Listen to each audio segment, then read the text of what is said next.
Good evening, and welcome to the business meeting of the Board of Education, May 19th, 2022. Please rise for the pledge. I pledge allegiance to the flag of the United States of America and to the republic for which it stands, one nation, under God, indivisible, with liberty and justice for all.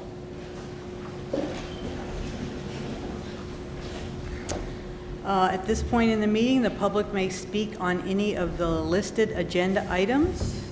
Anybody have anything they want to speak on about the items? Okay. Then we're going to move into the consent agenda. So, Helen, I'm going to ask you to start. Okay. You want me to do it? I'll do it. Okay. First one? Right there. Okay. Resolved to approve consent agenda items 2 through 10 as appears on the consent agenda portion of this agenda. Second. Questions or comments? The items included on tonight's consent agenda are CSE, CPSE placements, discontinuance of a coaching appointment, approval and/or amending of additional hours for staff members, a budget transfer, an updated 2021-22 substitute listing, approval for the 2022 extended school year program for the staff members, approval of a health and welfare contract with Yonkers, an approved unpaid day for one staff member, and amending the appointment of a personnel specialist because it needed to include a probationary period, which was not included in the original resolution. That's it. Thank you. Any other questions or comments? All in favor? Aye. Opposed? Abstained? Resolution passes. Okay, we're going to get ready for some presentations. So our first presentation is by Acume Partners, our internal auditors report.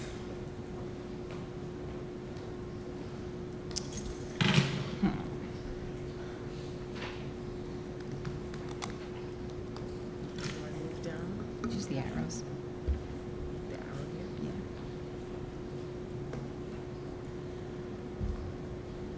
Oh, here he comes.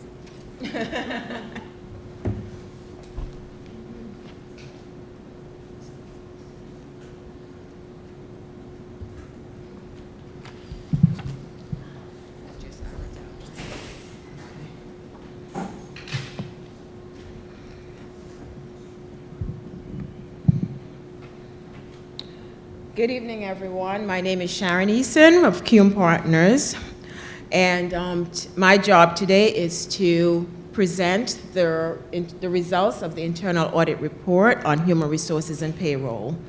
We've recently completed our internal audit of internal controls over human resources and payroll processes.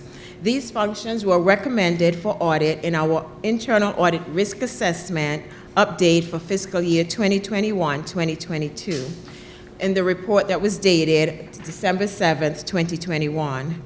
The report includes observations identified during our audit with recommendations to improve internal controls and enhance operational effectiveness. We met with the audit committee on May 19th and discussed the report and received their acceptance and approval.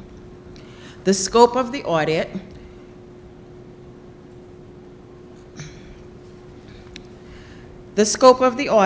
period is from July 1st, 2020 to June 30th, 2021.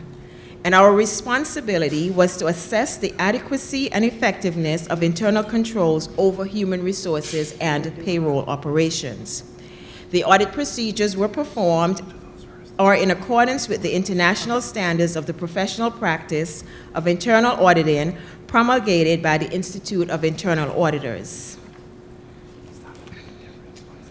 We had 9 audit procedures that were applied during the audit. The first procedure was that we reviewed the district's board policies and department-level human resources and payroll policies and procedures. We reviewed that the district is in compliance with the established policies and regulatory requirements. We also reviewed and tested a sample of 15 new hires for fiscal year 2021. We reviewed and tested a sample of 23 terminations for fiscal year 2020-21, and we also reviewed and tested a sample of 15 employees awarded stipends to ensure there were adequate controls over the stipend process. In addition, we reviewed and tested a sample of 15 teachers awarded tenure to ensure adequate controls over the teacher evaluation process. We also selected 23 employees from 4 biweekly pay periods to test to ensure that adequate controls over the payroll payment process.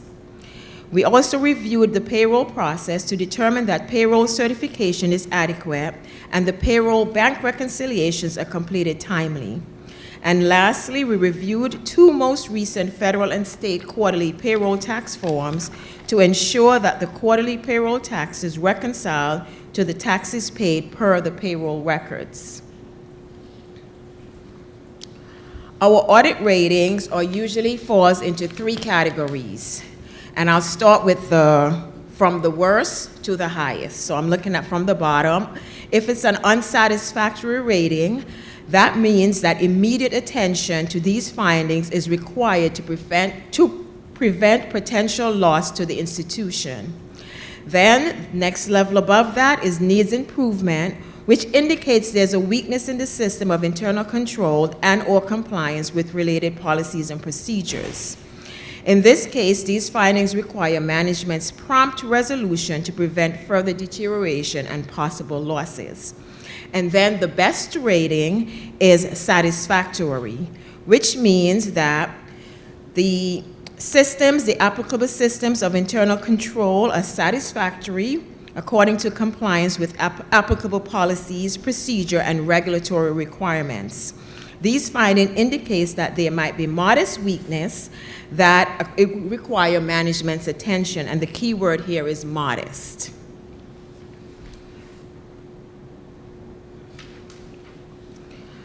For the 2 areas that we tested, human resources received a satisfactory audit rating, and the payroll process received a satisfactory rating with some recommendations, which I will discuss next. The first recommendation, and I will read these verbatim, is it was observed that all 12-month employees should be given access to ASOP, including those in the transportation department. This will allow for consistency in an already established district procedure regarding attendance. Management of the district's response is that any 12-month employee who do not have access to ASOP will be trained and given access on how to use it, and this will be effective immediately. Recommendation number 2 is in order to assist in the reconciliation of attendance, the transportation supervisor should provide a report in the beginning of the school year and an updated report whenever the driver or the monitor schedule changes throughout the year. The response from the district is as follows. The transportation supervisor provides a report which drivers and monitors scheduled hours of work at the beginning of the school year. This will provide more ease to the payroll clerk and aid in the reconciling of the daily scheduled hours versus timed work outside of the normal workday. There can be frequent changes where monitor and driver hours can fluctuate throughout the year depending on student need. Many schedule changes during the sports seasons are made to accommodate after-school schedules. Drivers and monitors are the only employees of the district who do not use ASOP for attendance reconciliation purposes because of the complexity involved in their schedules from day to day. It would not be feasible for these employees to use ASOP. Therefore, the supervisor will be required to provide an official update when there are any changes in the daily work schedule. Recommendation number 3 reads as follows. It was observed that there were changes made to timesheets. The supervisor should ensure that the daily sign-in sheets are recorded timely. If there are corrections to the manual sign-in sheets, those corrections should remain legible and should be noted and initialed by the employee. Going forward, the district should establish a timesheet signing procedure for any employee who do not have access to ASOP. The district's response is, written timesheet procedures will be established to guide employees on how timesheets should be properly filled out and how time should be recorded. And last, number 4 is, in all other areas of payroll and related functions, we recommend that the district continue to reinforce staff awareness and compliance with established procedures. The district's response is that payroll policies and procedures are available on our website. The district will continue to comply with established district procedures. And we are pleased to share that the district has already started implementing these recommendations. At this time, I would like to thank Jill and her staff and Dr. Jeremy for their cooperation in helping us to fulfill the audit and make the recommendations, and also that they have already started implementing all of these recommendations. Thank you. I just want to clarify one thing real quick. I may have misheard you, but at the beginning I thought you said that in the audit meeting prior to this, we accepted and approved this, which we did not. Approval happens in public at this meeting. So I just want to make sure everyone else is aware of that. We reviewed the results and discussed it, but the approval happens here. Okay, thank you for the correction. So for the record, the report was presented to the audit committee for their approval. Thank you. Thank you. Questions, comments, anything else? Do you want something? I just want to make one comment on the audit recommendation regarding the timesheet procedures. We are in the I just want to reiterate that we are in the process of coming up with a written procedure for actually filling out a timesheet for overtime, any overtime. It's really self-explanatory, but just to elaborate on anyone who is a new employee, or just to clarify all of the sections of the form that need to be filled out and make sure that they're filled out properly. And also, I wanted to mention that after speaking with our Director of Transportation today, although mentioned in the report that it is complex for drivers and monitors to use the ASOP system, and after speaking with our Director of Personnel, we decided that we are going to try to transition the drivers and monitors to the frontline system, which is also known as ASOP. It was mentioned in the report, which is our attendance reporting system. We transitioned the district little by little, each of the buildings, each of the departments, to make sure that it was working the way that it was supposed to be working. It takes time to implement systems, and then we had COVID in the middle of all of that. So we're going to now bring them on board as well, and we're going to see how we can get that to work, and we'll get there by September for sure, not before the end of this year on the system, but definitely the timesheet procedure will be in place within the next couple of weeks. So. Great.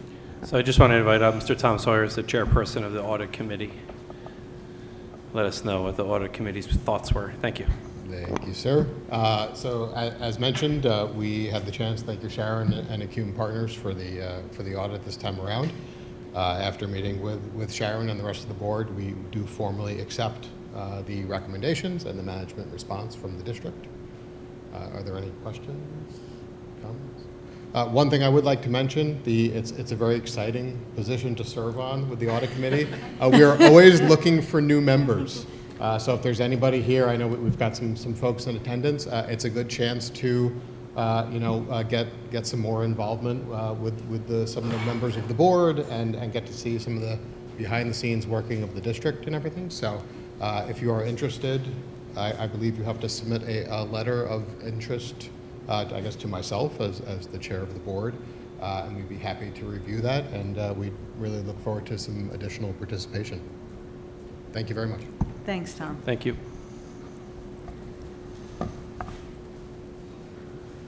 Okay, our next presentation is about our social emotional learning. Dr. Doherty? Do you want me to introduce everyone now, or you want to do it afterwards? As I go along. Okay.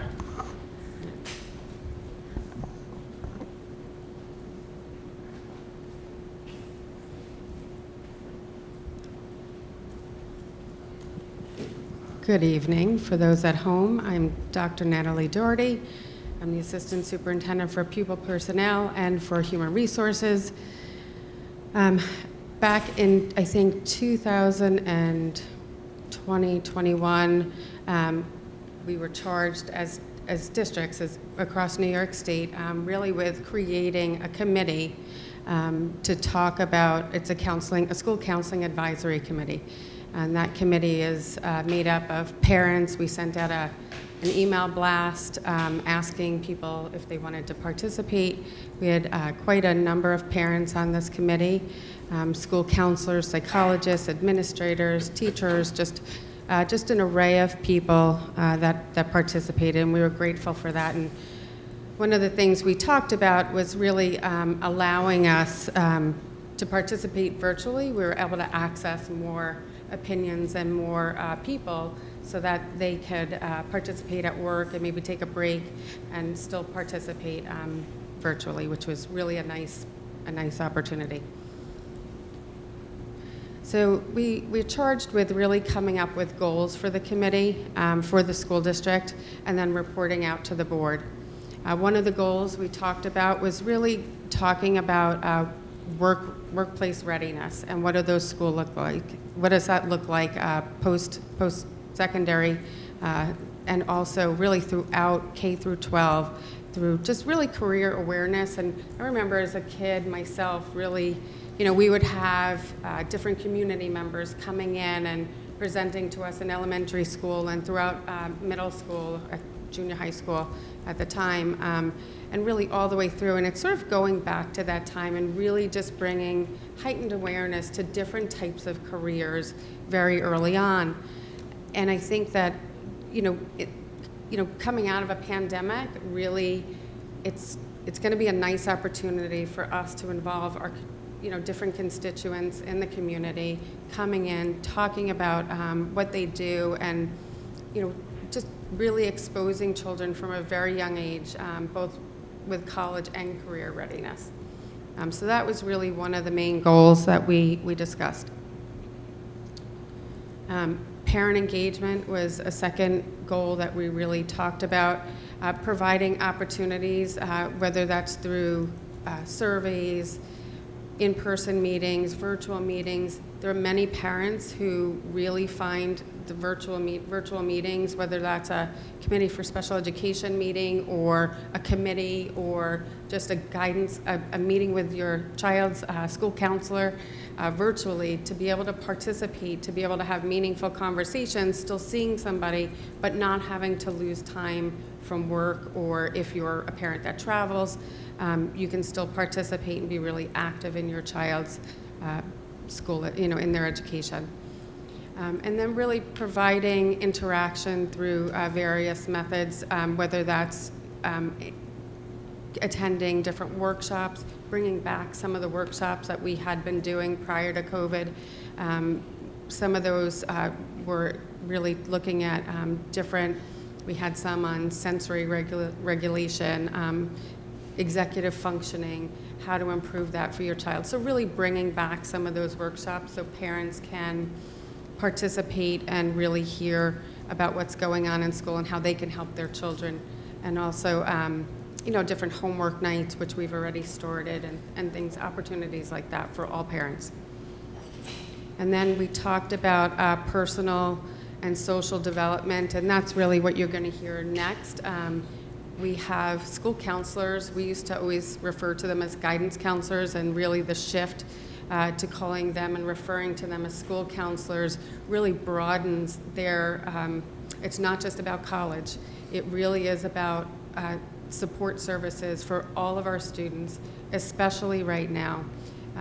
We have seen an uptick in various behaviors and just really relearning social engagement and social, just having social opportunities within the school day and making sure that we're addressing a lot of our students' needs. We have to educate who's ever in front of us and really just making sure that we're meeting their needs socially and emotionally, and not forgetting that while we're in an academic setting, our students come to us just like every other human being has. They come to us with their own personal life, and sometimes it can be really hard to separate stuff that might be going on in your personal life and still being able to perform academically.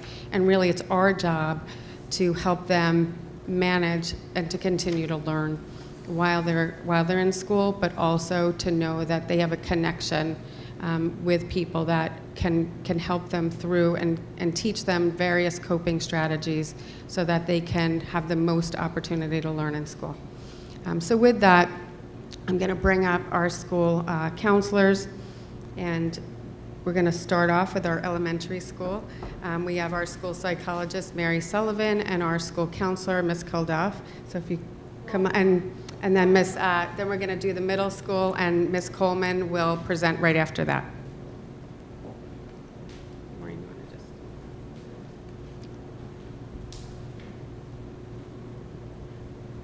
Sorry.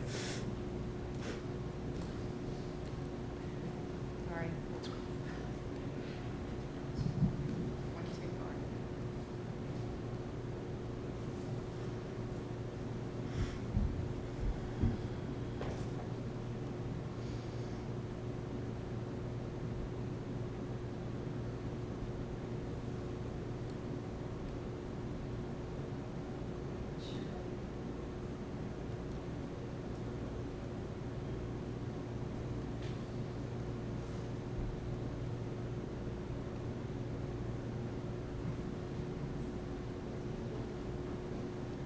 Thank you, Dr. Doherty.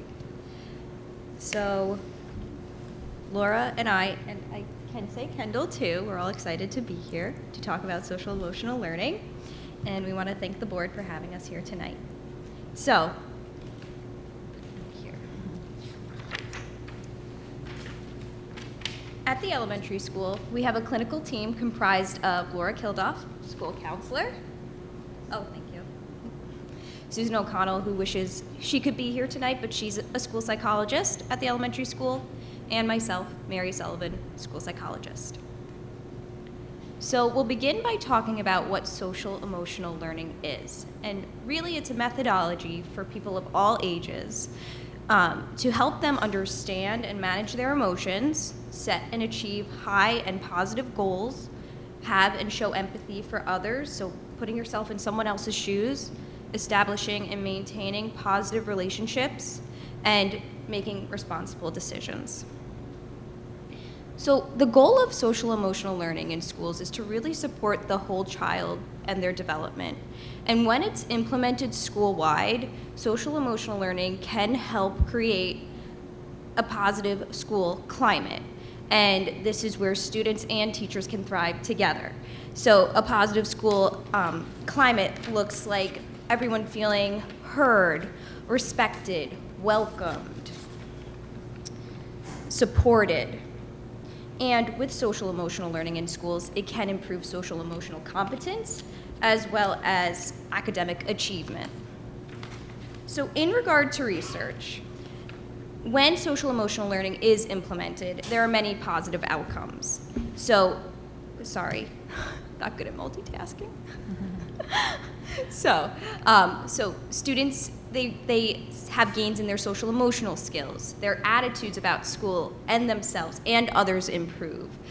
Pro-social classroom behaviors are noted, such as sharing with others, using kind words, and demonstrate helping one another. And students gain overall academic growth and academic achievement. Also, when implemented, it reduces the risk of conduct issues and emotional distress.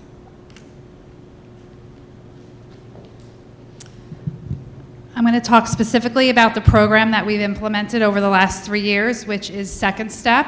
The first 2 years, we used the hardcover kits, and this last year, we moved to a digital version, allowing for the flexibility in case we needed to do remote learning once again. And it is research-based and made specifically for elementary students.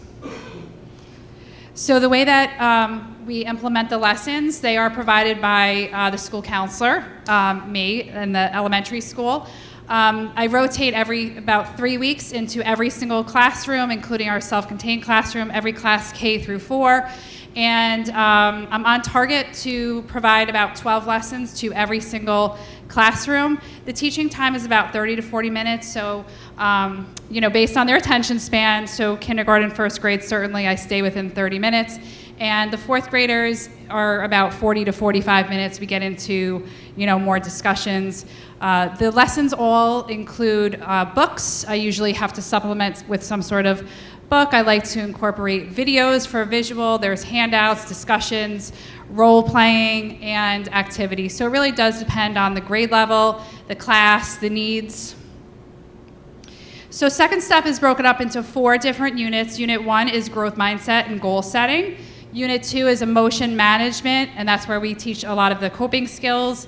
And Unit 3 is empathy and kindness. Unit 4 is problem solving. So each unit has 5 lessons per grade level, and I usually just pull a couple of lessons from each unit based on, again, the needs of the grade, the class.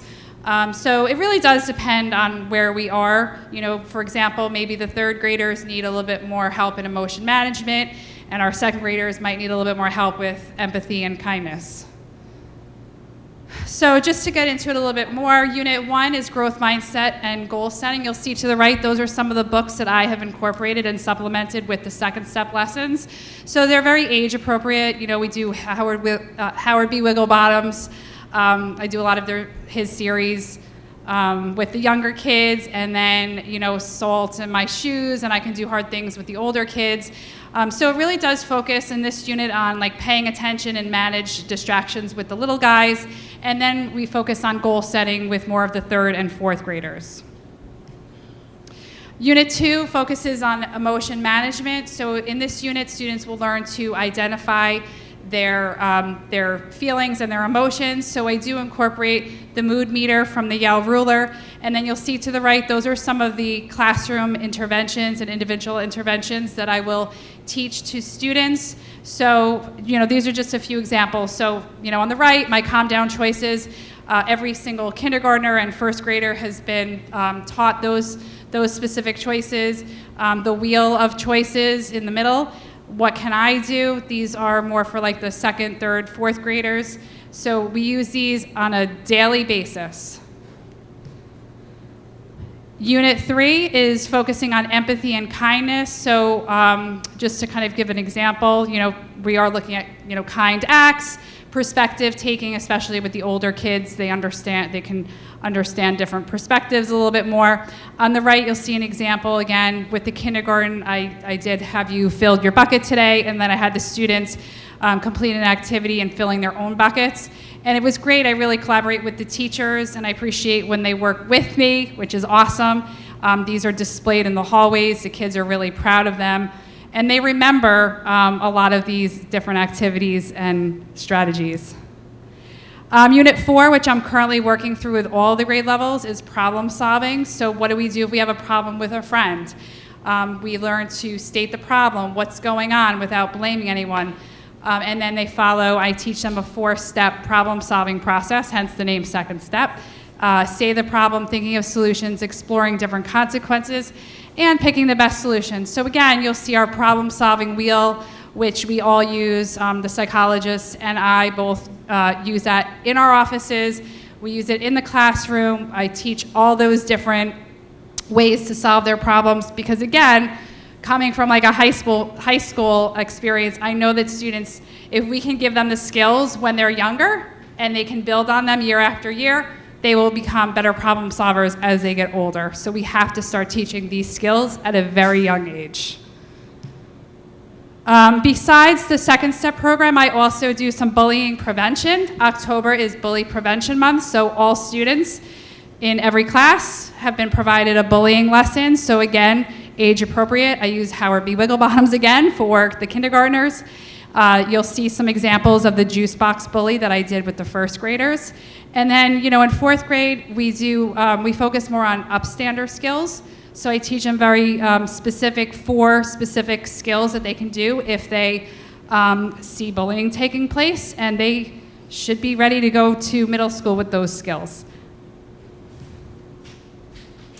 And I do kind of, again, cater to different issues that are going on. So for example, currently we might have a second grade class or several classes that are teasing one another. So this was a lesson that I did this past week in the second grade class. I read the Tease Monster. I had the students come up and decide what is playful teasing versus mean teasing. So they really get involved and, again, take these skills with them. So some other special topics that I've covered, just again, based on the needs that are not necessarily through second step. With the fourth grade, I've done peer pressure. I did cell phone safety, careers, and Ms. Coleman and I just discussed doing a lesson together, or the last fourth grade lesson on transitioning to middle school. I know the kids, the fourth graders, have tons of questions about what happens at middle school, and I know that we're gonna take them over and they're gonna have a fifth grade orientation, but they're really comfortable in their classes right now in fourth grade. So Ms. Coleman is gonna come over and teach with me, and we're gonna do a little Q&A so they can ask the real questions. They ask me, how's the food, and, am I gonna get bullied, and, are the kids mean? So we're really, partnering up on that. And I will do other class lessons as needed. A lot of times teachers will ask me to do a lesson on self-control or something else that's going on through text messages or whatnot. So whatever the need is, that's what we cover here.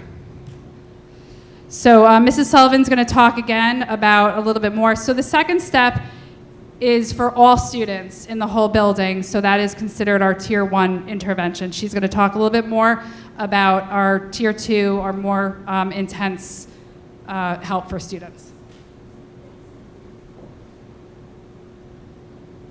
Okay, so yes, let me put that down. So some of our students do need additional support, do need additional social, emotional, behavioral support. So as a clinical team, we see students at the small group level and also at the individual level. And we could see students based on teacher referrals through the response to intervention process.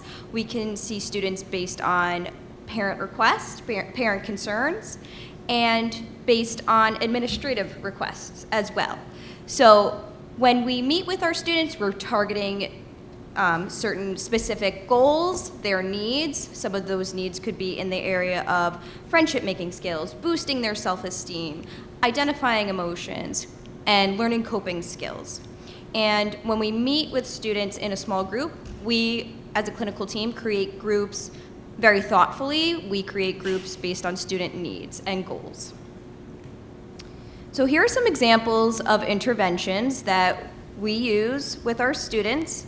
And what we like to do is we like to provide students tangibles that they can take with them to class, so that if they are in class, they can refer and they can monitor how they're feeling. So as you can see, there's a nice emotional check-in with the emojis going 1 through 5, and students can have this visual and they can check in with themselves. If they're feeling that they're becoming dysregulated, they could start trying to implement and use coping skills, and as they go up and they gauge themselves farther up on this tier system here, or this scale, they may need support from one of our clinical staff members to help with regulation.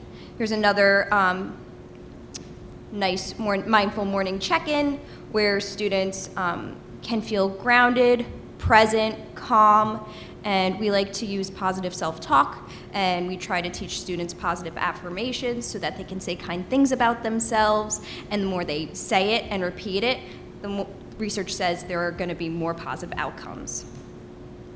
Here are some more examples of interventions. I really like the one here that says, "How big is my problem?"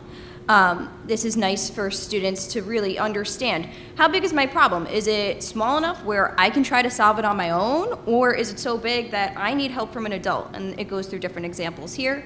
And some more examples of nice visuals are calming techniques. This is used with the younger students in grades K and 1.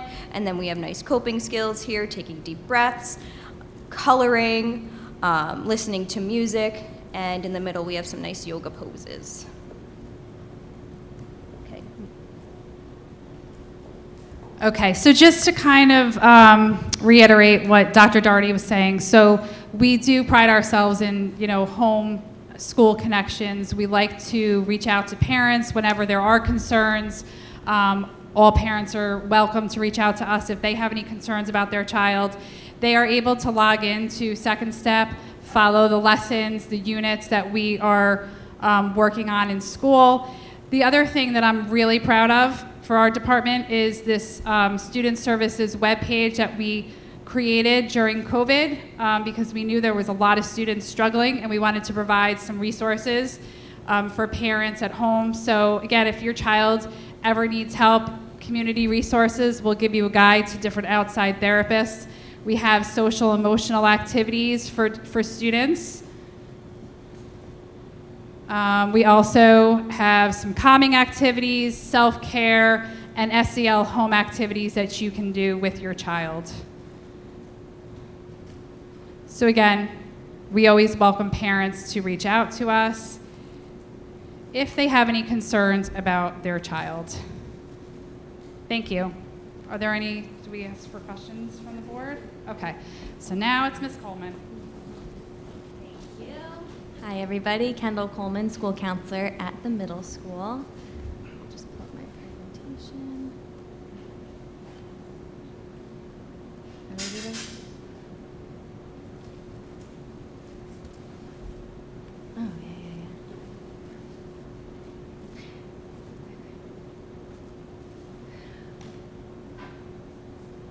Oh no. I'm just going to log in because this video is very important and exciting. Dan, how do I not show the screen right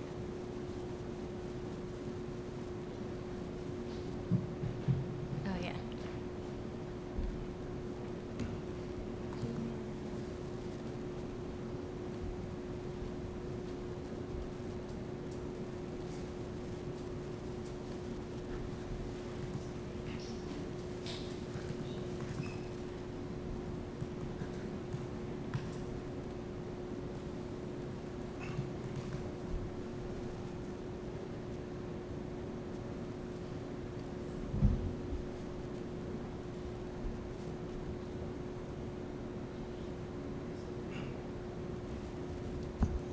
Dan, can I put on the Jeopardy music on my computer? It's going to be worth it. Ms. Goldman, just use your coping skills, take 5 deep breaths, it's going to be fine.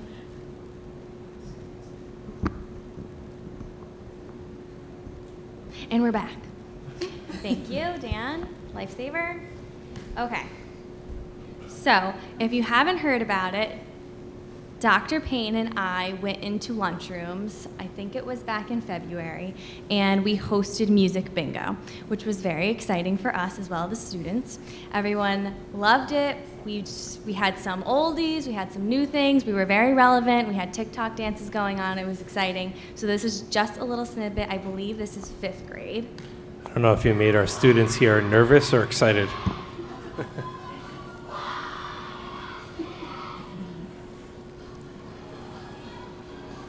So it was just a blast. We did music bingo, lots of candy happening, just a good way to relax. We did it right before February break, so students were able to go into the break, relaxed, it was fun. Next, we'll talk about Mr. Soprano's class. He has a 5th grade SEL class where he does Second Step as well. Some of the lessons he covers, he shared taking others' perspectives, accepting differences, managing anxiety. He talks about handling put-downs, seeking help, and respectful disagreements.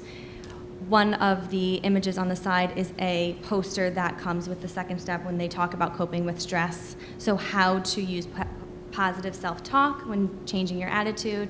Say, I can cope, ask, what can I do? So some other things he does in his SEL class, he uses the Yale ruler. He talks about being your best self, triggers and strategies. He is a music teacher, so he has to add that in. He talks about how music affects emotions positively, negatively. He talks about empathy versus sympathy. He uses this mood meter in his classes as well as other teachers. So when talking to teachers throughout the day, they do say they use these mood meters in their class as well as other SEL activities to start their classes. So even though this is an SEL structured class, most teachers start their class by talking about their mood meter, doing it in other ways, whether it's a Google form where they say, how are you feeling today, a check-in. Other teachers use 5 questions on the board, SEL, and they can choose one to answer about themselves, just a check-in before to start the day. He also uses, in his 5th grade class, they start off with a class charter. So this is actually the class charter that everyone decided to sign, but at the beginning, all students decide, what are some feelings I want to feel when I'm in this class? How do I want to feel? The charter starts with, many, many feelings on it. And then as a class, they decide, what are our top 6 that we really want to feel in this class? What do we decide as a group that we want to feel? So this, their 5th encore, the current one that they are in, they decided they want to feel happy and excited, relaxed, safe and secure, proud, focused, and motivated. Then they talk about what they promise to do as a class, individuals and as a group, to have everyone feel that way, respecting each other's space and belongings, actively listening, being positive with each other, and treating others the way they want to be treated. That's something Mr. Soprano works on, not treating others the way you want to be treated, but how they want to be treated. One thing he also does as well is mindfulness. So you see this is an example of a student's work in the top right, where on the left is the cloud that is mindful. So what your mind is full of, throughout the day, there are things that are happening, problems. I know my mind is always full of things that are going on outside of school, in school. So you write down what your mind is full of, and then you take those, and on the other side, you be mindful. So like taking yourself in this space and knowing how do you feel, what's going on in the present, keeping yourself in the present moment. The next one is identifying emotions. So you can see on the left-hand side, he talks about, he lays out for the students before school how they feel, coming to school in the morning, afternoon, after school, and before bedtime. And then you talk about what's happening in that moment, how are you feeling in that moment, and then talking back to that mood meter, which quadrant, which color are you feeling in this moment. So just helping students using those words and their feeling emotionally, using bigger words to describe what's happening for them. And then here is Lunch Bunch. Everyone in 5th grade knows it's very exciting. I'm hoping to get bigger groups next year now that we can be a little closer in our small space. So we will be able to bring students in the 4th grade coming up into the 5th grade. We sit down, we have lunch, lots of Jolly Ranchers happening. We play a game and get to know one another. They share their worries, concerns. We usually do this right off the bat. So it's September, October. I meet with every 5th grade student, and they meet new people. So I make the groups not based on where they are in their cohorts, so they're mixed up and they meet new people potentially, even if they haven't before. So it's a good way to meet new people, meet myself, meet our space. So when we say come down to the student support suite, we're like, this is the space where you come. They meet Mr. Kane and Mrs. Bale as well. This is something I have implemented this year. It's a career spotlight board. In the past, I did a career and college spotlight board. This year, I've worked on putting careers on this board. On the right-hand side, you can see just an example. It's the STEM career, now STEAM, science, engineering, technology, and mathematics, art as well now. So it just describes different careers within that field. Students can read about what they might learn about if they went into this field. There's lots of different examples on it. Some lessons that I implement, Naviance, I've gone over before. It's a career and college readiness website where students have their own logins. They will use it in 10th grade. Usually they get logged on in 10th grade. We've done it starting in 5th grade now, where they explore careers, explore colleges, really just get immersed in what could be, what they're excited about. When we do our annual reviews together, 6th, 7th, and 8th grade, we talk about what's your career goals, and it's fun to see as the progression where it's like you start by saying, oh, I want to be an MLB player, and then the next year in 7th grade they're like, maybe an interior designer, and then the next year they're like, I want to be a teacher, art teacher. So the evolution of like where they're like understanding more about themselves and where they could be, it's very exciting. So then when we go to Naviance and they're able to say, you know, didn't you want to be that art teacher? Right, so this is you can type in art teacher and it'll come up with careers, colleges that they can go into. The next thing, I went into classrooms and did a social media lesson, digital footprint, talking about safe and unsafe posts. That lesson was structured a lot of a safe conversation. So I went in, I started with students just to say, you know what, this is just going to be an open conversation. Let's talk about social media. Let's talk about the problems. Let's talk about what you're concerned about, what you don't know what to do with it, because at a young age, you're being exposed to all these new things that I wasn't at my age, and let's talk about that and what we can do to help you guide what you do when you come into situations where there are group chats that you're like, this is saying, but I don't know who to go to. I don't want to tell on them really, but I know it's an uncomfortable thing. And we talk as a group to say, what could that person do in that situation? They could leave, and they teach me things because they're like, you can delete the chat, but then it comes back up, so you have to actually leave it. So that was a good conversation in talking about digital footprint as well as what's going to happen for years to come with that digital footprint and what it means for college acceptances when you're interviewing for jobs and what that brings with you. Something right now that I am going into classrooms for quarter 4 is an escape the room with growth mindset. So Mr. McCarty and I meet with students who aren't achieving their fullest potential at the end of each quarter. And we have these open conversations with them about what plan we can put in place to support them and what we can do to help them reach their fullest potential. And during those, it was a lot of, I can't, I don't know how to, I'll never learn math, it's just really hard. And it prompted me to be like, you know, there's such a fixed mindset with students, and it was across the board where we need to talk about growth mindset. You can't do it yet. It's really hard, but you might need some help, and that's okay. But this is what we can do. This is what we can put in place. So I'm going in, we're doing Escape the Room, which is fun.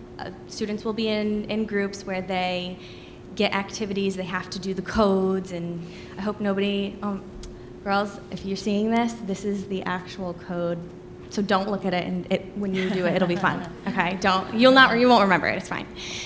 So it'll just be. You know, this is now streaming live and posted publicly. You might need a new code. Everybody will forget. It's okay. And last but not least, Deputy Mary, thank you so much in the back there. We went into classrooms. When talking to students about Naviance lessons, it kind of prompted that they really wanted to learn about careers firsthand. Something Deputy Mary and I talked about was, okay, let's go into classrooms, let's do these lessons and teach students about the Putnam Sheriff's Department. So he came in with me, we did some nice lessons on the Putnam Sheriff's Department. At the end of these lessons, we were working with the 7th and 8th graders, and Deputy Hill was around and he was like, I can bring Flash in, and I was like, that's very exciting. So this is Flash. He is a bloodhound. Right? So he came in, he was so sweet. Deputy Hill did a whole lesson on the anatomy of Flash, and all the kids loved it. So it was just a good learning experience to be really there, learning about the Putnam Sheriff's Department from our deputy. And the questions were hilarious as well. At the end, we'd always be nervous, like, Any questions? But they were great, appropriate, loved it. So something I do want to do moving forward would be a career fair with volunteers from the area and from our community, so students can, because they loved hearing from Deputy Mary. They loved seeing the dogs just in action. So that's something that I hope to bring next year. Thank you. Thank you. Thank you. So if we have any questions, go ahead. Just a quick frequency question. These are great, and I'm taking notes because I'm going to do them in my school.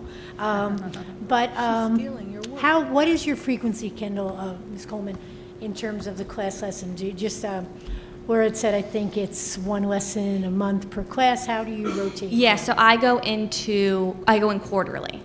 Quarterly. So each I go student quarterly. into encore classes quarterly. Yep.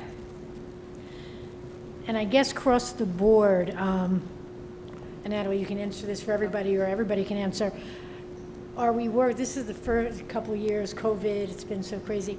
Is there some kind of seamlessness so that it isn't just quarterly, it isn't just monthly? I mean, the lessons are great, but they're great if there's follow-through by the teacher, if there's a discipline problem by the principal. How Sure. are we dealing with So that? I can certainly speak to that, and you guys can jump in at any time if you want. I think that it is really, well, first of all, I'll just back up a little bit. Kendall also sees everybody for an annual review. So every student is seen That I do. individually. And then every school counselor sees students as needed, works with the teachers, makes sure that the teachers understand the line of access to each school counselor, working with the administrators. Believe it or not, I think that a lot of work with the counselors and the administrators has really helped that to be much more seamless, making sure that our tier 1 supports, whether that's in the classroom for all, whether that's our tier 2 supports or our tier 3 supports, which is looks more like maybe IP driven or things like that. So I do think that it's seamless. I think that coming out of the pandemic, let me just back up. During the pandemic, especially when it first hit and all of this went on, you've heard me say this before, many students were fine. They were good. They were okay. Many students really struggled, and our counselors and our administrators worked very closely every single day, whether that was at 8 in the morning or 10 at night if a student went into crisis at home, whether that was meeting a student in the driveway if we needed to, or out in the parking lot 6 feet away, whatever the rules were at the time, just to make sure that we were meeting the needs of our students, because the needs changed so quickly and so drastically, and not everybody was logging on to their assigned counseling time. Not everybody, we'd have to, then we learned, let's just call them before their time so that we remind them or make sure they're going to log on. So there were just so many different things that we had to respond to during the actual pandemic, during the shutdown. When we came back, it was, again, faced more challenges. And now that we're sort of moving in and out of this pandemic, really we're seeing a lot of K-12, different types of needs in terms of social skills, especially for our youngest learners. I think that if you think about it, second graders really haven't been in a typical experience, so they don't really have those skills. So it is a lot of our counselors working with teachers and parents, and most closely with our school administrators. The reason I really asked, and if it came across that I was questioning or criticizing, it's not. I think it's great, because we've been hearing some concerns that we're putting too much emphasis on social emotional learning and not enough emphasis on academics. That's my personal soapbox. I don't think you can ever put too much, and we don't do it instead of. We do it along with, and I understand that. But when you really think of the time in terms of the lesson, it's very little time. It's all the follow-up, the lunchroom, the embedding it into the activities. I love the lunch bunch and when they first enter the big bad middle school, so they're not so nervous. Those are just activities, and they're still learning all the things they're learning. So Absolutely, and I think we view ourselves or our job, our primary role, as I think they would agree with me. Jump in if you don't. But I think that our job is really to be charged with making sure students are ready for learning. That's our number one goal, is to have children in class and ready to learn, socially, emotionally, able to access their education. That is our number one goal, is to make sure that they can access learning and have the coping skills. Again, if a student comes to school with a lot of baggage and are really struggling, our job is to give them enough coping skills that they can get into that classroom and access the learning that's going on, for sure. Sure. So I just had a thought too. So I understand what you're saying, just like one short lesson. So my goal is, so the second step does build from lesson to lesson.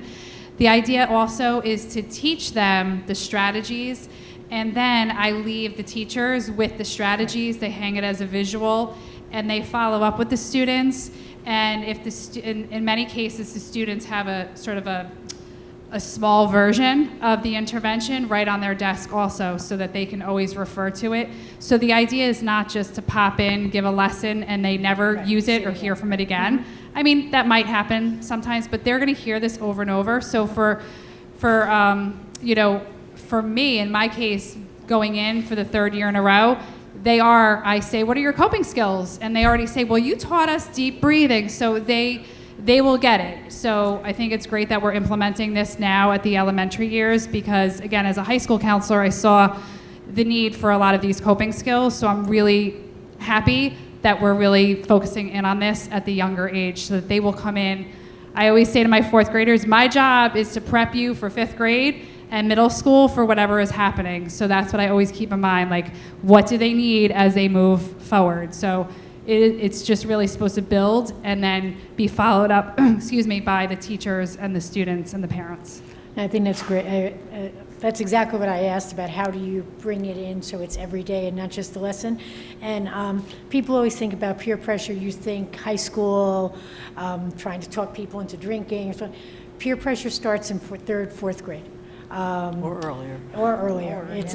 You need to figure out how to be your own person, how to cope, how to not follow somebody who's trying to do something that you know will hurt somebody else. So this is so essential. We're definitely seeing that at the younger ages. Like when I went into the fourth grade and did my peer pressure lesson, they were really into it. They had a lot of opinions. I probably could have stayed in there for 2 hours because they had so many questions and wanted to run so many scenarios by, as well as the cell phone lesson. I didn't want to get too much into social media because I feel like that's definitely Kendall's role at the middle school. But when I asked fourth graders how many of them had cell phones, I would say 90% of the class had cell phones and were regularly texting.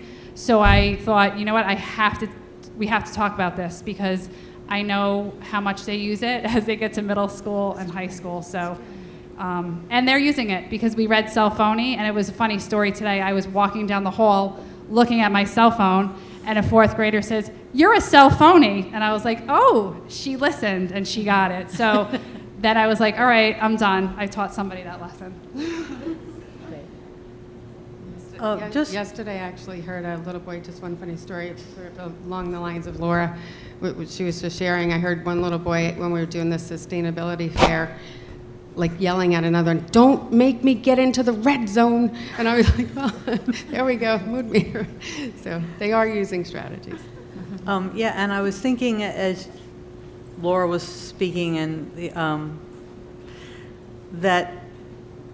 so the students are learning and the teachers are learning, but I also would like to make sure that somehow we find a way to include, like, our cafeteria aides, bus drivers, like people who work with students outside of the classroom, but those are really key times, and some of these strategies might be really helpful. So not that you should have done it, but that going forward, like opening it up so that everybody feels like they're responsible?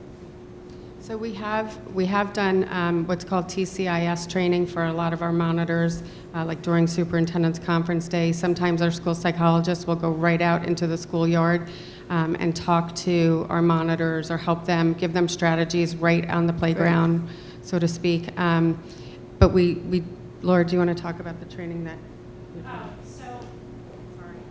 Sorry.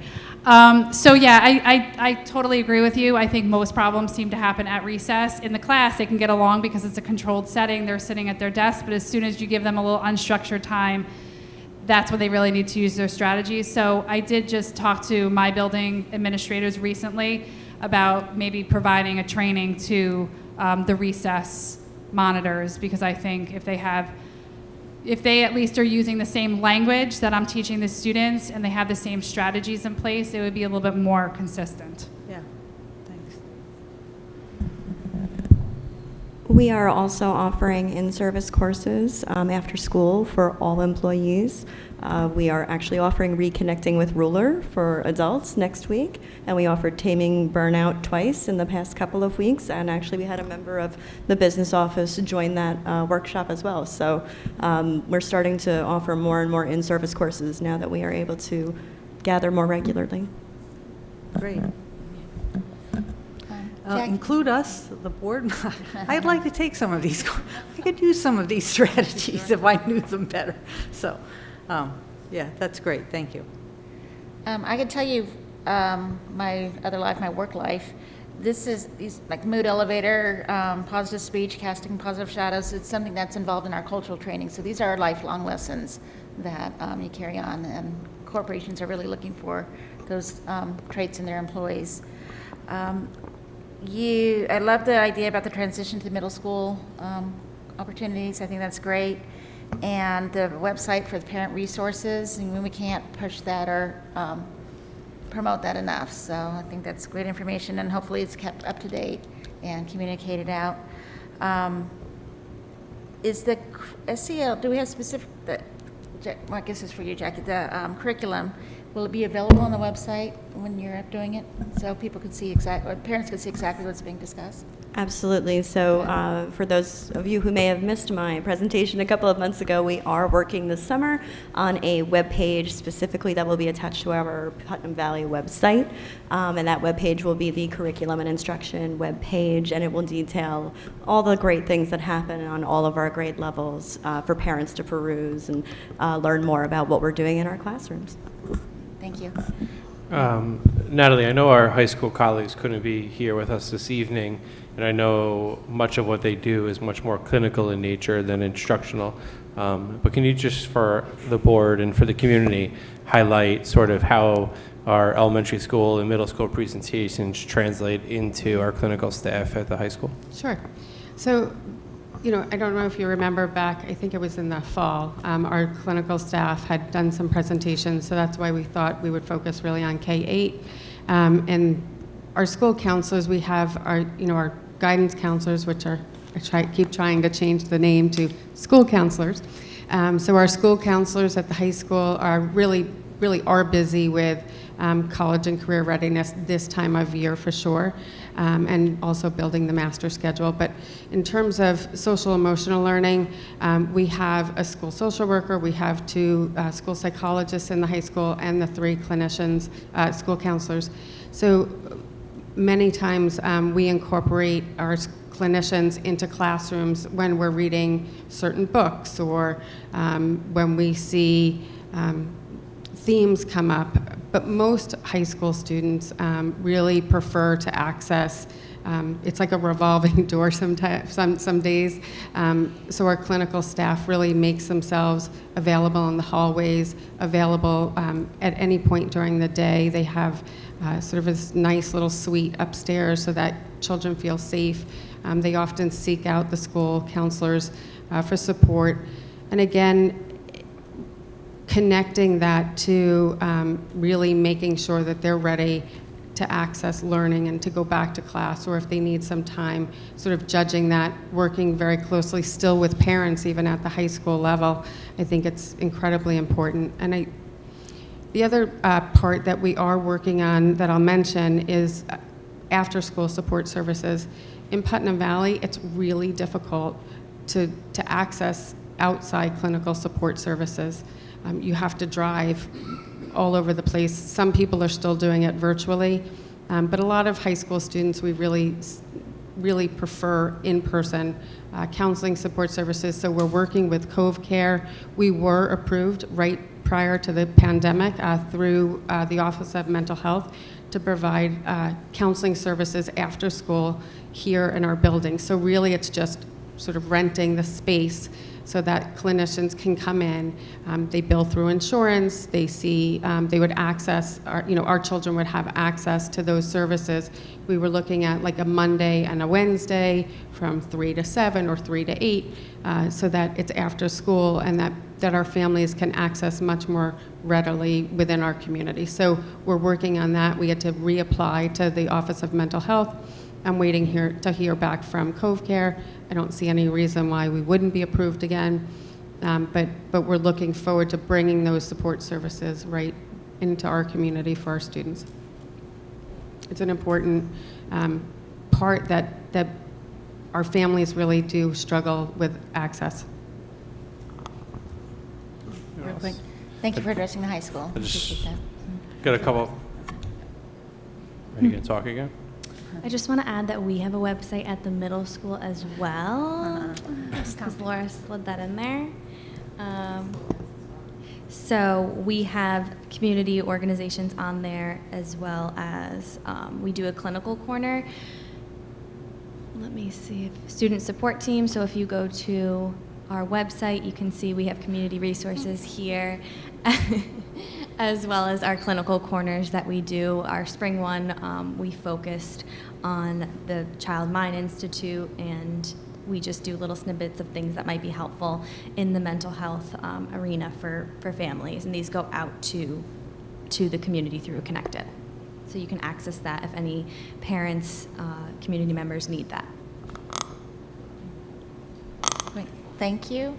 I have a twin sister that's at elementary school. I have to call, I always say guidance counselor, and she corrects me, counselor now. So I know, I have an idea of the type of work you guys do, and it's very much appreciated. Thank you.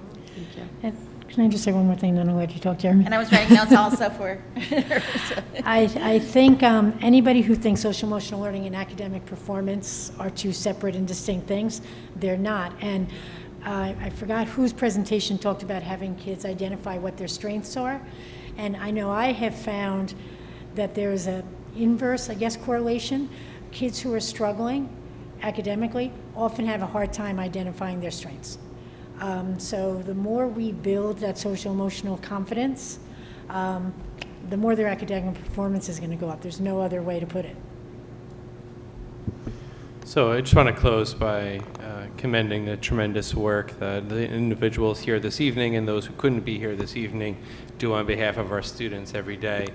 I have the luxury and sometimes the burden of being married to an elementary school social worker, so I get to hear all the ins and outs of what she dealt with during the school day, and certainly COVID has only exacerbated the student needs. So I recognize how challenging of a position it is and what a tremendous job all of those related service providers do on behalf of our students in Putnam Valley. So thank you all, and thank you for coming here to present this evening.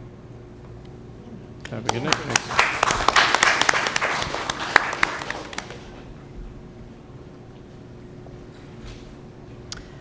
Okay, the next presentation is really short because I'm doing it. So I just wanted to mention that later tonight, we're going to have a resolution supporting the Westchester Putnam School Boards Association.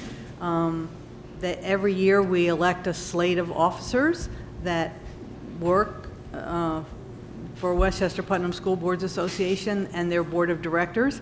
And we vote on their budget. So that will be June 9th. Gina, you're going to come? Yep. Great. I'm coming. So we're going to go, and you'll see that later in the resolution, in the resolutions. Okay, I'm going to ask Jeremy if he's going to wait to do his superintendent's report, and we're going to skip to the new business action items and do number 2, and then we're going to go back to Jeremy's report. Is that okay? We got a thumbs up from Dr. Podesta, so I'll say yes. Okay, Janine, you want to read number 2, please? Sure. This is my old seat, by the way, my very first seat on the board. I'm very happy to be back. Resolved on the recommendation of the superintendent of schools to appoint Madison Thompson to a 4-year probationary term as a general education teacher commencing on September 1st, 2022 and terminating on August 31st, 2026 in the tenure area of elementary education at the elementary school on step 1 of the PVFT salary schedule. Ms. Thompson holds childhood certification grades 1 to 6, initial certification, and early childhood education birth to grade 2 initial certification. In order to be eligible for appointment to tenure, said employee must receive at least 3 APPR ratings of effective or highly effective during the 4-year probationary term and may not receive an ineffective rating in the final year of probation. Second. Questions or comments? I just want to recognize that Ms. Thompson is here with us this evening. She impressed throughout the interview process, from the screening to the community interview to the demos. I had the opportunity to meet with her myself. I think she has a very atypical beginning of her teaching career. She joins us from the DOE, the New York City Education Department, but she actually began her first teaching assignment in May of 2020 when there was no students in the school. So she started teaching students remotely who she had never met before in her first teaching assignment. So I'm all in favor of anyone who can survive that experience and come back for another semester is a winner of my book. So I do want to recognize that she's here, and after the vote, we will welcome her up to shake everyone's hand and be congratulated. Does she have to give a speech? No? Did you tell her that? Margaret, did you warn her about the speech?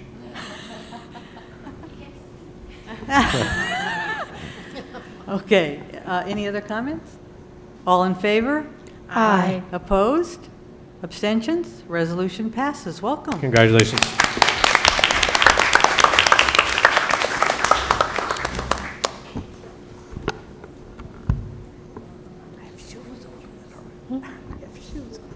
Just be sure not to trip on any of the wires. That's Or unplug the end. That's not an exaggeration. That's not an I know. Congratulations. Welcome. Welcome.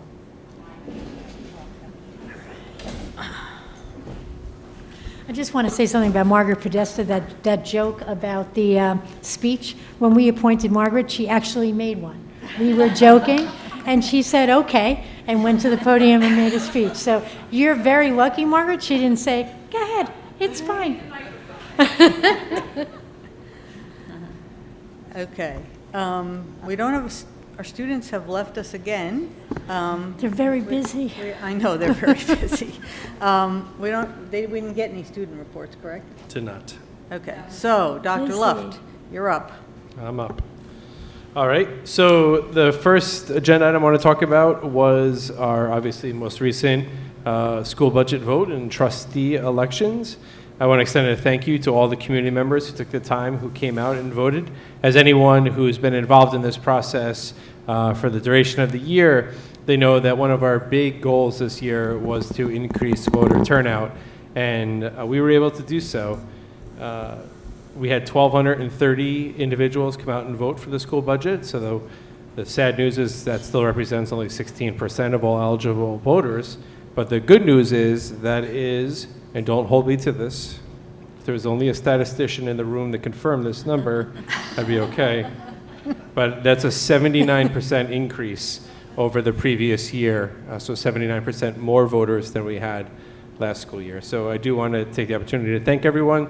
Just in case anyone has not heard, the budget passed 769 to 461, so it represents 63%. That's actually a very high percentage for us here in Putnam Valley. So I was thankful more people came out, and I was thankful that the budget overwhelmingly passed.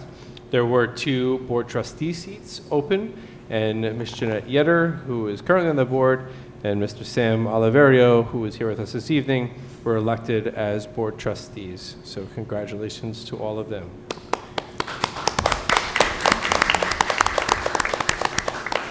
We had some very exciting news come out of our music department. We had 60 Putnam Valley students in grades 5 through 12 participate in the 2022 Spring NYSSMA Solo and Ensemble Festival.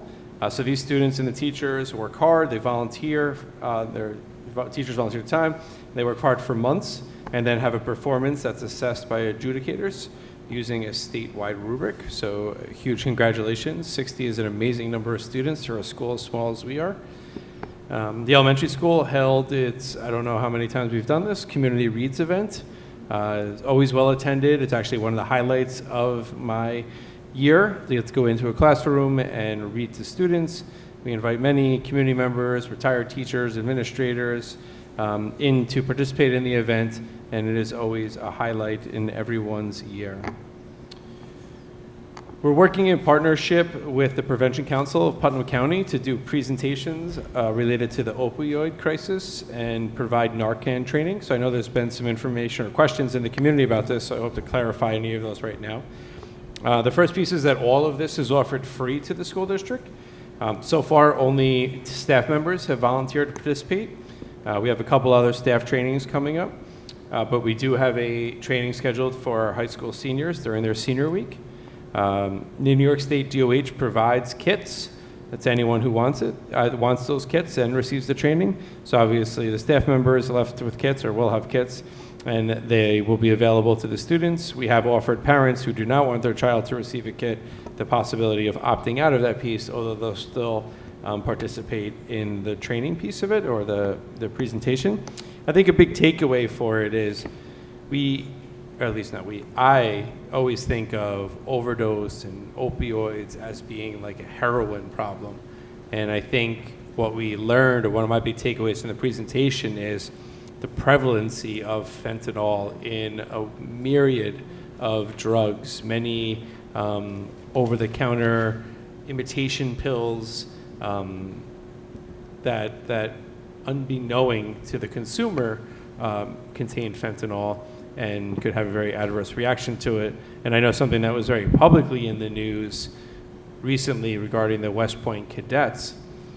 Something that everyone may not know is that some cadets who did not participate in using the fentanyl but performed CPR on their colleagues or their classmates, just by performing CPR on those who were overdosing, caused those rendering aid to begin to overdose, and that's how sensitive fentanyl can be. So it really left with a sense of empowerment. I hope I never in my life ever have to use it, but God forbid I find myself in a situation where I need it. It makes me feel very empowered to have the knowledge and the ability and the tool itself at my disposal to use. So a little background on that. The elementary school is currently this week undergoing their sustainability fair. So this is opportunities for students in grades K through 4 participate in a wide range of events. Some of those events include a trash-free lunch picnic. So they bring food that has no plastic wrappers or plastic forks. Everything that they have, they bring out. They have a picnic in the back fields, and there's no garbage can because there's nothing to throw out when they're done doing it. But they're also collecting canned goods for the food pantry, and students participate in a wide range of activities. So they include book reads on community connections in our environment, curricular connections involving ecosystems, recycling, energy, animals, and plants, as well as physical activities. So they do hiking. There is the newly established and sure to be reoccurring every year recycling relay. Dr. Doherty and Jack, you're involved in that as well as other hands-on projects that students have the opportunity to participate, all in the name of sustainability. As we mentioned last week, and a memo went out earlier this week, I'll be making the recommendation that the board tonight approve a calendar change to make June 23rd and 24th half days for our elementary school and middle school students. And this is a great opportunity for elementary school and middle school teachers to start to complete the many end-of-year tasks that they're responsible for before the end of the school year. An invitation also went out to parents that have interest, if any parents have interest in working with us on it's a review, possibly a revamp or revision of the district's vision, mission, and core values. So I'm hopeful that parents will take advantage of that opportunity. With COVID restrictions lifting, we don't have any intention to cap it. So I hope many parents will take advantage of that opportunity and let their voices be heard in the direction of our district moving forward. There is some exciting sports updates. Our baseball team made the sectionals and actually upset the 3 seed. So they were the 14 seed and they upset the 3 seed Valhalla, but then unfortunately lost in the second round. And for those who saw me peeking out the window before the meeting, I was out at the lacrosse game where our lacrosse team had won the first round of the sectionals, and they were tied 9-9 with a minute left, and I was going to be late for the meeting, so I ran in here and I was staring at the scoreboard, which is not that exciting because you can't see any of the kids, just a moving clock, and we unfortunately lost 10-9. The other team scored a goal with under a minute remaining in the game, so 9 seconds. Painful. And I do want to recognize another student, Ms. Gabby Rendazzo, won the sectional title in the steeplechase for our track and field team. AP and IB exams continue to be underway at the high school. I know it's their first time administering the in-house exams, the internal exams for IB. So it's a very complicated process, many people involved, and I do want to recognize all that work that goes into both planning and proctoring those exams.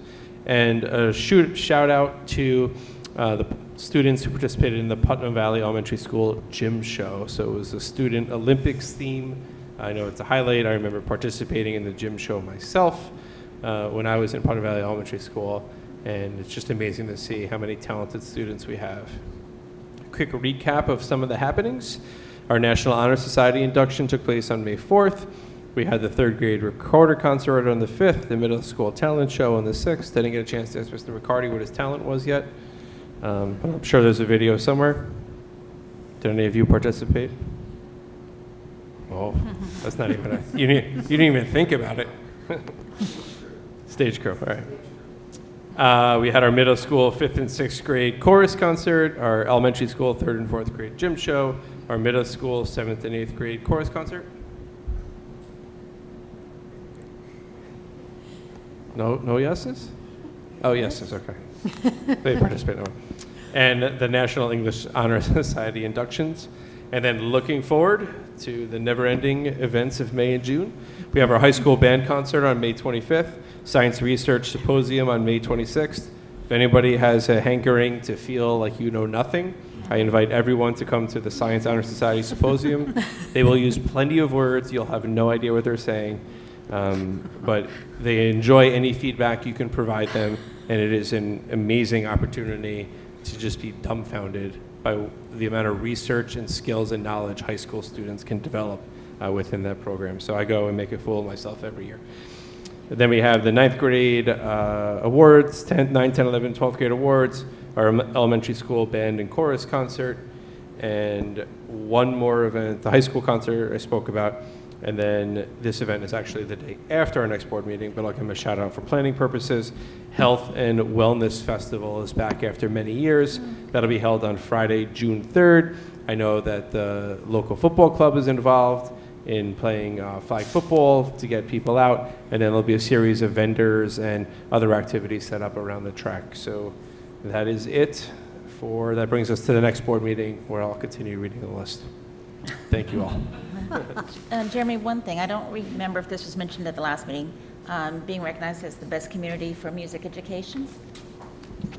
Yes, I'm sure we at some point mentioned that, but I don't have the numbers in front of me, but for every year I could remember, Putnam Valley has been recognized by, I believe the acronym is NAMM, N-A-M-M, as one of the best communities for music education. So again, another compliment to our music teachers.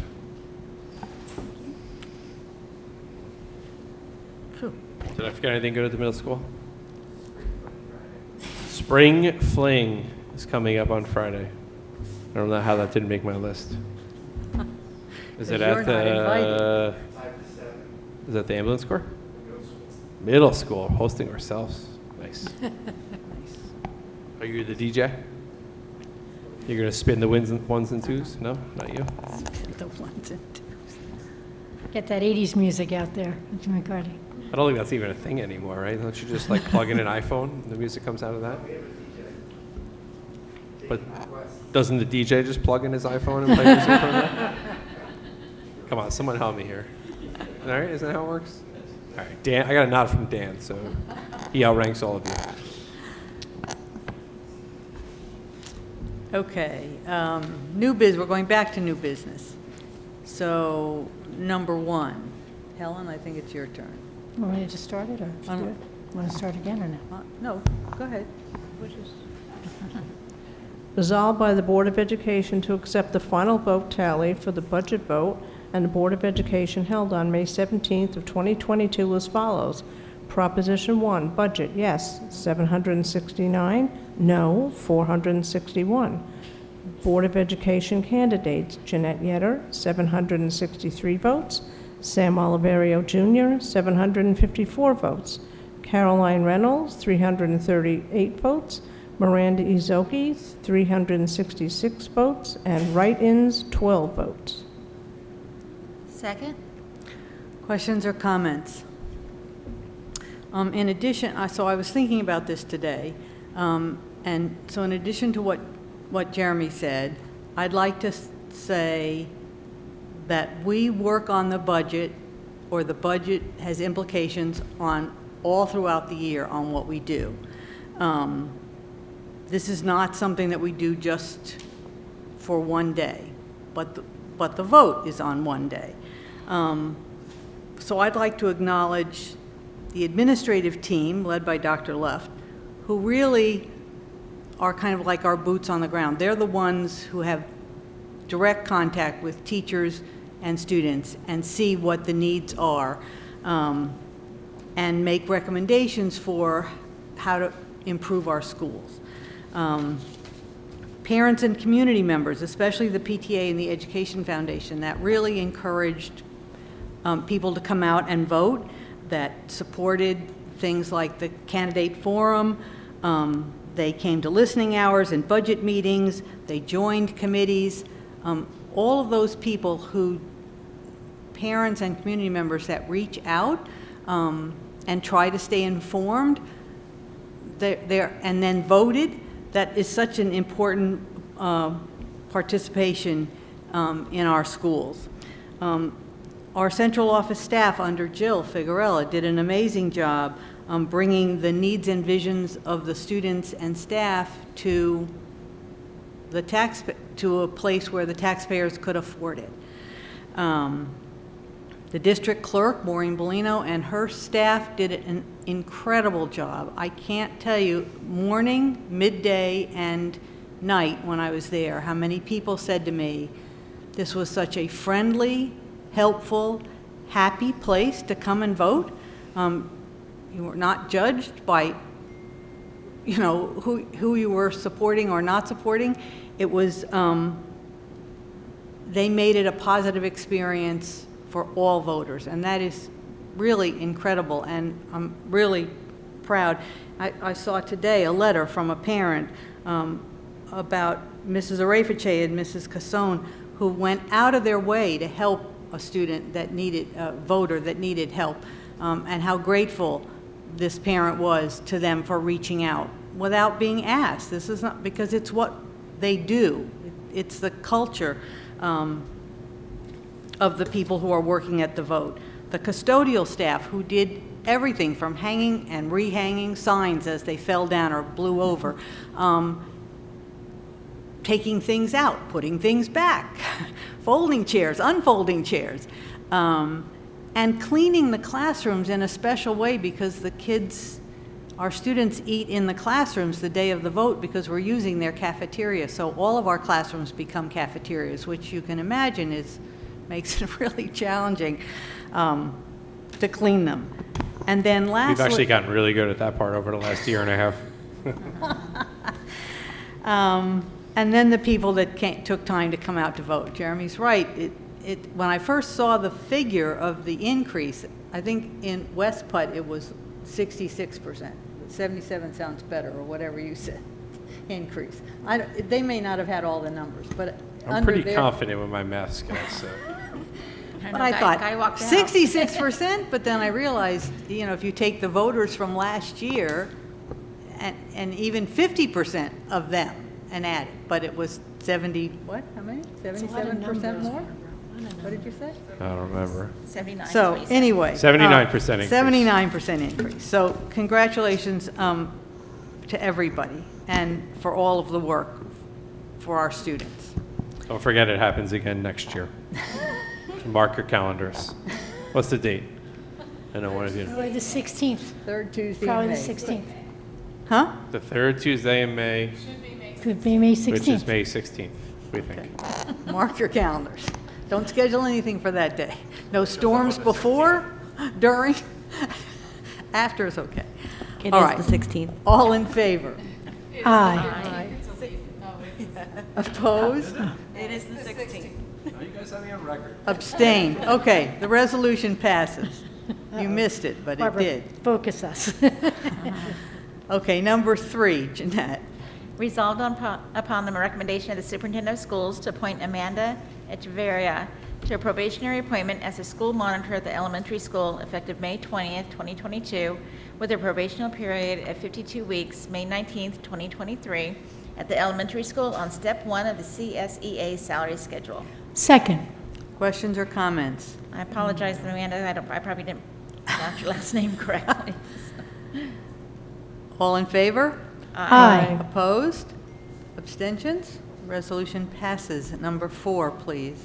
Resolved on the recommendation of Superintendent of Schools to appoint Nicholas Lepadula to a probationary appointment of campus monitor effective September 1st, 2022, with a probationary period of 52 weeks, August 31st, 2023, at the high school on step 3 of the CSEA salary schedule.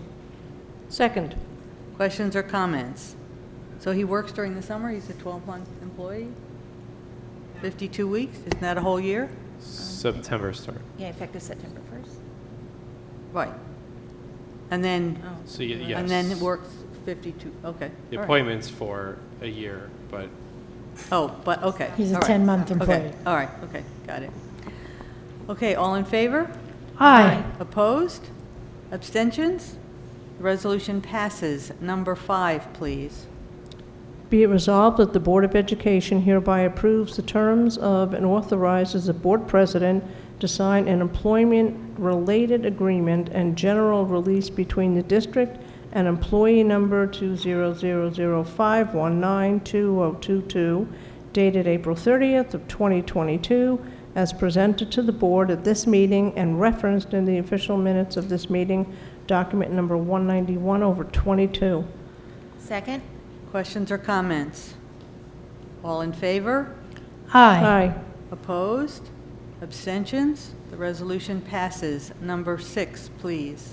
Whereas the education law provides that the tax collector shall be relieved of responsibility for the uncollected portion of the tax list when the complete list of the delinquent tax items have been certified to the Board of Education, and since the collector has affixed an affidavit to such statement and has filed a statement accounting for the handling of the tax warrant, therefore, be it resolved that the board accept the report of the tax collector as per document number 187-22, which is attached to the agenda and official minutes of this meeting, and having determined that the collector has accounted for the full amount of the tax warrant, direct that the list of the delinquent tax items with the addition of the 2% penalty be certified to the office of the county treasurer and/or other enforcement officer.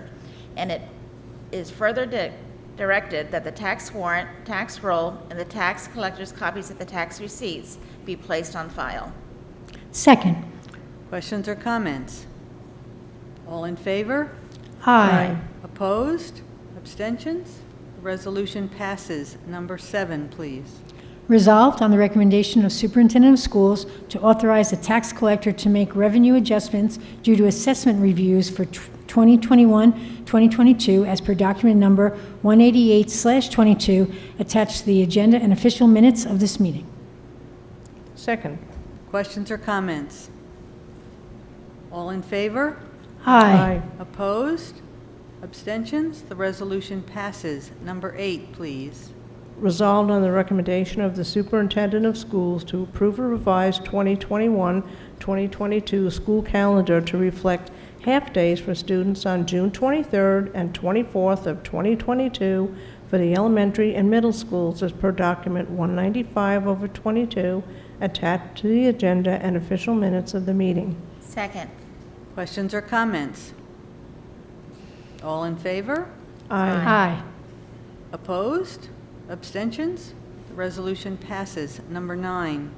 Resolved to approve the WPSBA Westchester Putnam School Boards Association 2022-23 nominating committees, slate of officers and members of the Board of Directors, and the 2022-23 proposed budget, and authorize the Board of Education President to sign the WPSBA annual meeting ballot as per document number 189-22 attached to the agenda and official minutes of this meeting. Second. Questions or comments? They're going to let me sign it tonight so I don't have to remember to take it on the night. So, all in favor? Aye. Opposed? Abstentions? The resolution passes. Number 10, please. Be it resolved that the Board of Education hereby accepts the resignation of Mr. Daniel Gallo as per document number 192/22 attached to the official minutes of this meeting from his position as a tenured social studies teacher in the district effective October 1st, 2022 for the purpose of retirement to receive pension benefits from the New York State Teachers Retirement System when first eligible. Second. Questions or comments? All in favor? Aye. Opposed? Abstentions? Resolution passes. Number 11, please. Resolved to accept the Acume Partners Internal Audit Report for the Human Resources and Payroll as per document 196/22 attached to the agenda and official minutes of this meeting. Second. Questions or comments? All in favor? Aye. Opposed? Abstentions? The resolution passes. I'd like to open it up to members of the public to speak on any topic.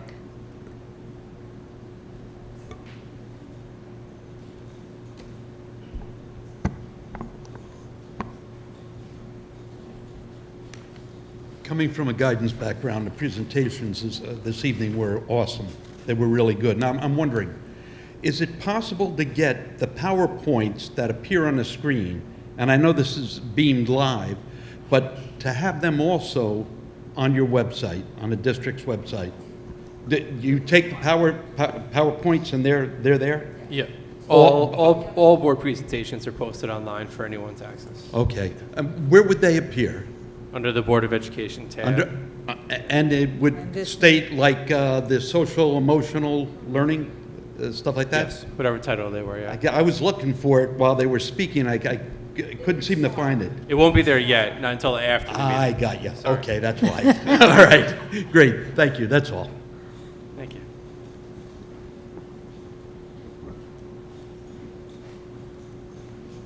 Hi, my name is Natalie Ernison. I'm new to the district. I've lived in PV for almost 5 years, but until recently, I have homeschooled my children, homeschooled them for 9 years, and we were facing a shift in our family, and I registered both my boys. I think Principal McCarty knows my son, Julian, and so I have a boy now in kindergarten and in 5th grade. They started in January, and I'm just here to say thank you. It has been amazing. We have been so happy. And when we were looking at houses in PV, our realtor actually said, oh, I guess, it's a good district, but I guess you don't care. And I said, we care very much. We care very much as a homeschooling family that we live in a strong district. And from the first phone call I made to Alicia Hunter at the registration office, every step of the way, we have been completely supported by staff, by administration, by counselors, by teachers. And it's just been wonderful. And my daughter opted to finish her 8th grade year at home, but she enters the high school in the fall. And we never homeschooled because of any problems we had with public education. We just liked homeschooling. And this was a shift that I expected to be more difficult personally for me. But thanks to just everyone we have encountered, it's been awesome. So I am just here to say thank you for everyone who has supported us on this major, major life change. It has just been wonderful, and I look forward to being more involved and supporting you guys, in the way that you have supported my children. So, thank you. That's all. Thank you very much. Thank you very much. Means very much. Thank you. Kaylee, you have anything to add? You good? Okay. I just want to say something. I missed my opportunity before, just to make sure that I reiterate, thanking the staff at the business office and the district office through all the planning this year that went into the budget, and I wanted to make sure they were recognized, especially Jeannie Denike. She's organized a number of meetings that we were able to have the public come out and speak at, and I thought that that was a great addition to the budget process this year. But everyone in the office has to be mentioned. Everyone contributes to a certain extent, and I would be remiss in not mentioning them. So, thank you. Anybody else? Okay, upcoming board meetings. So it seems hard to believe we have 2 meetings left this year. June 2nd is our Seal of Civic Readiness presentation, and June 16th is our E&L presentation. And then before we know it, July 1st will be our reorg meeting.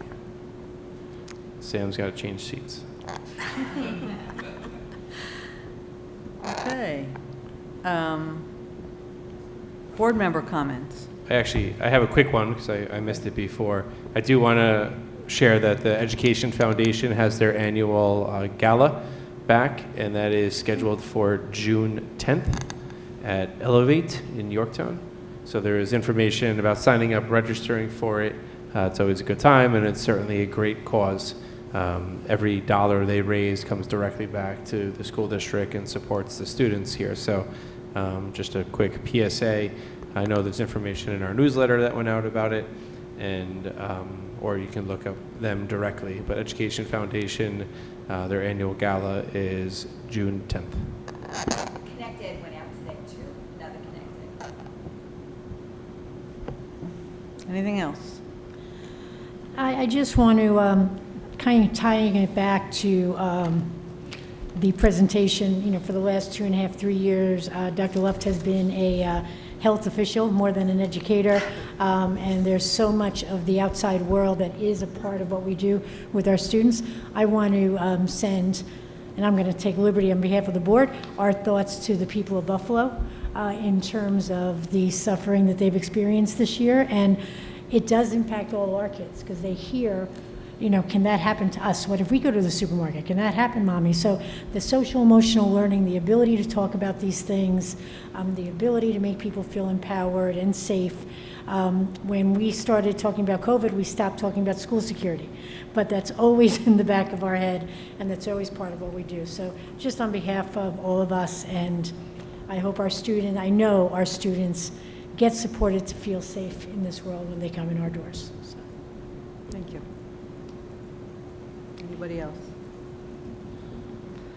Okay, I'd like a motion to adjourn.